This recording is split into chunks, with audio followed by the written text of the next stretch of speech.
Prijatelji, pozdravljam vas. Danas ću vam pokazati odličnu, a potpuno prirodnu tekućinu koja će pomoći da mlade sadnice rastu brže, a da budu jake i zdrave. Ne trošite novac na skupa đubriva jer su ona besplatno dostupna svuda oko nas. Mi ovo radimo već nekoliko godina i ovim videom želimo da prezentujemo i vama. Dragi prijatelji, želim prvo da vas pitam da li vi prihranjujete svoje biljke na organski način ili ste pak odani hemijskim tekućinama. A mi sada idemo na naš video.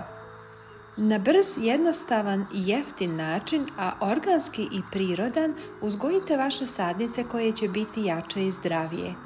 Ova prihrana će spriječiti uginuće mladih sadnica.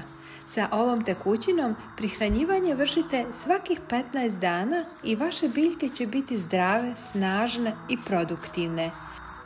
Ova prihrana pozitivno utiče na proces rasta, zahvaljujući čemu će vaše sadnice brzo rasti, a potrebno vam je 500 ml vrele vode, 1 kockica šećera, promiješajte, 1 kašika sode bikarbone,